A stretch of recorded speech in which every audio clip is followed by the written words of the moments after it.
Hey, how's it going? It's Walsh here, sick as always. Welcome to episode 35 of the Secrets of the Atlas League here on Ruthless SSF. Ooh, what's this? Hold on. It's all trash. Cool. Take that for vendor. So, what I'm going to do right now is just farm some gold, just so I can have like a couple of ships working while I'm leveling. I am planning on rerolling today. I am not going back to the double striker yet. That's going to be much later. I just have like such a cool idea for a character. It's not even that it's like a crazy original skill or anything like that, but like using not one but two of my double corrupted uniques, and I get to use a six-link helmet. I'm pretty excited. It'll also be my first technical six-link character of the league. I know I technically used the six-link rare corrupted armor for my Storm Rain character, but we really didn't play that long, so it doesn't really count for me. But anyway, I hope you enjoy the video, and I'll see you near the end.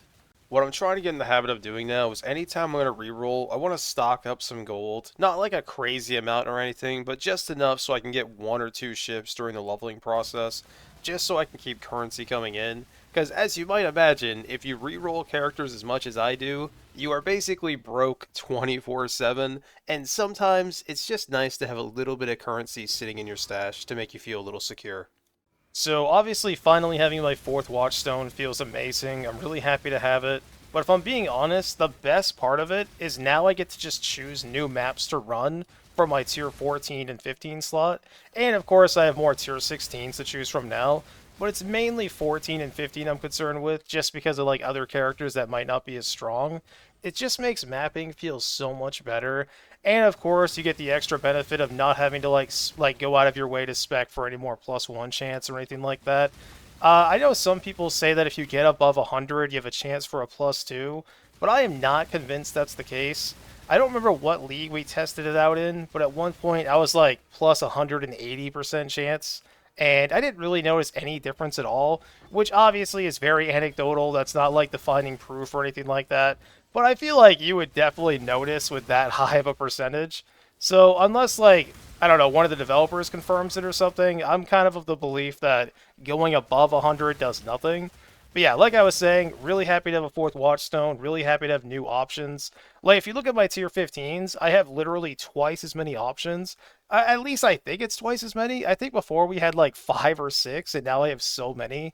And of course, the 14s, we just have so many. Feels so good. I'm just so happy. I can't stop talking about it because I'm just so hyped.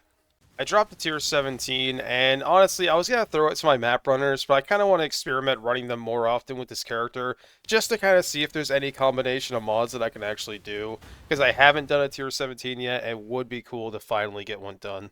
So it's very unlikely that I'm going to be able to complete this tier 17, but like, even if I fail it, it doesn't really matter to me that much. I usually get a bunch of maps and a bunch of gold. Like, already I've gotten a 16 and a 12, which obviously, you know, a tier 12 is not very impressive or anything like that.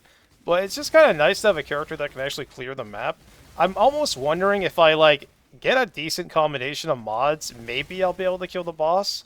But, like, I don't even know what the bosses do. I think the best character I had... I'm trying to think. I was going to say Blade Trap or Greatsword, but I don't think it existed then, right? I have no idea. I don't really know what the best character I had was for fighting tier 17s. I definitely have not completed one yet. They're pretty hard to beat when you're doing, like, just random janky characters. But this character might have a chance if I had really good mods. I just don't really know what mods I'm looking for. Obviously, like, you know, anything turbo is bad. And the biggest thing that's killing me right now is the drowning orbs. I've only died once. It's because I didn't even realize they were on the map. Because usually I don't even read the mods on these. Because, like, the more I read them, the more I'm like, why am I bothering to run this? So my my train of thought is, I just won't read them and hope for the best. On the bright side, though, I did get a pretty decent amulet. Nothing, like, insane or anything like that, but anytime you get a decent life amulet with a little bit of damage, it always feels really good. The scepter, on the other hand, is pretty awesome. Really high flat lightning, +1 all lightning. Unfortunately, the mana roll was kind of whatever, but overall, really good weapon. I did fail the fight. I think part of the problem with this character is I just can't see anything, so I have no idea what I'm trying to dodge, and it doesn't help that she has like AoE and projectiles, which just makes it even more difficult. But it's fine, you know, you can't be afraid of failing if you're playing weird stuff like I am. Had a Kirak unique mission, unfortunately it gave me trash, but Kirak did give me a Fury Valve this week, or not this week, but this league, so he has a free pass forever, basically, because I've never had a Fury Valve before, so it's pretty cool to get one. I am planning on double corrupting it at some point, but it probably won't be for a while. I did use my Scarab just to get some more Guardian maps. I kind of wanted to try to do some more invitations before I reroll another character at some point today, but unfortunately, I kind of got sidetracked. I found my third determination before Pride or Wrath, which is depressing, but you know what? After all this time, I finally got Wrath. So, I don't know if it was last video or the video before that, but I made an offhanded comment about how I was like, oh, I need Zealotry, but I have 3 of them actually, and I didn't realize. No, what I was actually looking for was Wrath. I was looking at my POB and I was like, oh, there's like 3 characters on here looking for Wrath. That makes a lot more sense. Probably not going to roll that character next, because I'm pretty hard locked into like trying to play this 6-lane character, but you can bet that Wrath character is coming up. I forgot to witness my Elder Guardian because I'm a moron, which means I don't get to do my Elder Guardian invitation right now, which it's not a huge loss or anything like that. You know, we already have our Maven Watchstone, but I would like to fight Maven a few more times. For one, just to practice, because I rarely get to fight her, but also, you know, maybe one day I'll get lucky and get some crazy Awakened Gem. The odds of me leveling up an Awakened Gem are pretty slim, but it would be cool to find one. Alright, no more stalling. After this map, I am going to reroll my next character. I really just want to save up a bunch of gold. Because, like, pretty much this entire league, every time I've rerolled a character, I've been at 0 gold the entire time. This time, I have like 6 hours. I might have 7 hours by the time this map ends. And that'll feel really nice. I should have, like, at least a couple of ships come in while I'm mapping. Or, sorry, while I'm leveling up. I will say, I'm not super confident in this character that I'm going to be rerolling into. It's not, like... I don't know. I don't really use, like, Replica Soul Tether very often. Obviously, like, the generic go-to is just playing, like, RF, which I totally understand. It's really strong, so, like, I don't blame anyone for doing that. But the version I'm doing is going to be a lot more janky, and obviously it's not RF. So we'll see how it goes. Hopefully it's pretty good. And if not, we always have the Double Striker, and we always have more rerolls. Doing a little bit of 5-1 here, hoping to get a really nice jewel, but, never lucky. Well, I can't say never lucky, but not lucky this time. I just ran out of gold because I was leveling another character, but every time a pirate shows up, I just switch back and kill it. So now I get a nice gold infusion, and I got an Exalted Orb, which is beautiful. It's finally time for my reroll. We are playing Stormburst Inquisitor, but I'm going to be honest with you, this character started as Blade Vortex. My entire plan was to be Blade Vortex.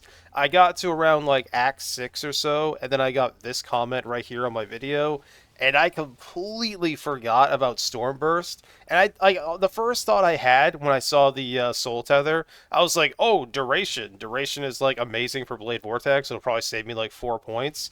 And then they made that comment about Stormburst, and I was like, oh my god, like, that's actually so true. It's like, Duration on Stormburst is just, like, one of, if not the best modifiers, probably right next to cast speed. So, very excited to be playing Stormburst. I am a little nervous, because every time I've played Stormburst, I've quit the character in, like, early yellows or whatever. I think I've maybe pushed to red maps once in the character, but I've pretty much always played it as a mana stacker. I'll talk more about that later. But yeah, the leveling experience of this character was pretty funny. I was pretty hard spec for Blade Vortex, obviously, because like I said, I was in Act 6 by the time I read that comment and started thinking about Stormburst. So my leveling did get slowed down just a little bit. I was standing in, like, you know, the town trying to figure out what the hell I'm going to do to change this character to make it work. The plan is still the same right now, to use all the same double corrupted uniques, maybe try using that 6-link helmet and seeing how it goes. But we got through the campaign in a pretty decent time, nothing impressive. But, I mean, like I said, I had to change basically my entire character halfway through, so I'm not complaining. Already the single target damage feels incredible, and I'm pretty much never dying. So I just jumped up to tier 3 maps because honestly my damage is completely ridiculous. So I have played Stormburst a couple times in the past, but I've always done it as like a mana stacker Hierophant. I'm pretty sure I've never done Inquisitor, maybe I tried it once, but I don't remember. But I've always had the same issue. It starts off so strong, and then it just falls off so hard because, one, it was just terrible at mapping always. Because, first of all, like, you know, number one, it is a channel skill, so you have to, like, stand there and cast it, which means you're probably going to get stunned, and you're probably going to die a lot. But what's really nice about this version... Damn! And yeah, I know you can control click, I don't care. Sometimes it's nice just to, like, click on stuff. But yeah, anyway, like I was saying, with this version, we get to use Frost Shield, which Frost Shield is beautiful. Not as beautiful as that ring, but absolutely beautiful. I love it. It lasts 20 seconds, and it makes me almost unkillable, and the damage is just ridiculous. Like, just think, I only have Zealotry on and Clarity.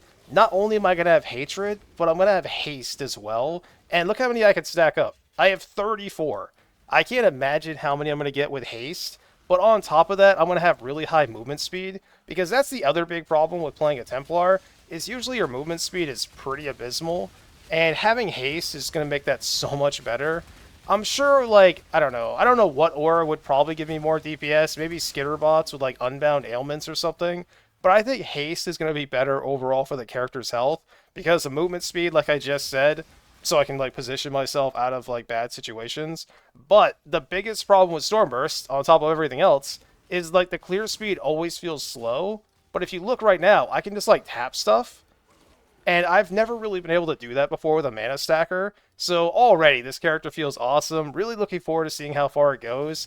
And again, I really want to thank that comment, because I was not going to play this. I was 100% going to play Blade Vortex. You know, like I said earlier, I was in like the end of Act 6, and I was playing Blade Vortex. Saw that comment, and I was like, oh my god, you're right. Like, duration on this is ridiculous. I'm not really dying or anything, but I kind of want to drop the Tabula and just use a 5 link for a couple of reasons. One, I want to see how the character actually feels on a 5 link, and two, I kind of just want to have more armor and more resist. It's kind of difficult to res cap when like two of your pieces of gear don't have any resistance on them. I am very excited to finally use this Venters that we had. We double corrupted it a long time ago, and I finally have a legitimate use for it. Took down a Harbinger boss. I did die once because I was standing still too long. The biggest issue I'm really suffering from right now is like I feel so safe inside the Frost Shield that I just stand still way too often, like you're gonna see here. I feel so safe. I just stand there, I don't move, I don't do anything, and I kind of like face tank a bunch of stuff I shouldn't. But other than that, I pretty much never die. And yeah, Frost Shield is amazing. I think Frost Shield is a big part of the reason why this feels so much better than the Mana Stacker. I did finally hit level 70, which means I get to switch my gems out a little bit. I get to switch my auras. The plan is to have haste and to have hatred, which is going to feel incredible. And as you can see with haste, look how many balls I can have. My god, that's a lot of balls. Hey, as far as the video, I just want to say thank you so much for watching. I really do appreciate it. It's going to be a bit of a shorter one today. I am not feeling great. I've been kind of double dipping on videos and recording quite a bit. So I kind of need a little bit of a break. So my plans obviously are just to focus on leveling up the Stormburst character. I'm going to be experimenting with a lot of stuff and changing the gear around. Because honestly, I don't really want to cannibalize this character at all. I've been switching the Hrimsaro back and forth for a little while. You know, switching to this character when I get a pirate or if I want to just get a good infusion of gold or whatever. But I really don't want to do that. I kind of just want to keep this character fully intact because it's like basically my main source of like income in any capacity. I am stealing one of his crit gems because I only have one increased critical strike support, which is pretty funny. But anyway, thank you so much for watching. I really do appreciate it, and I'll see you tomorrow.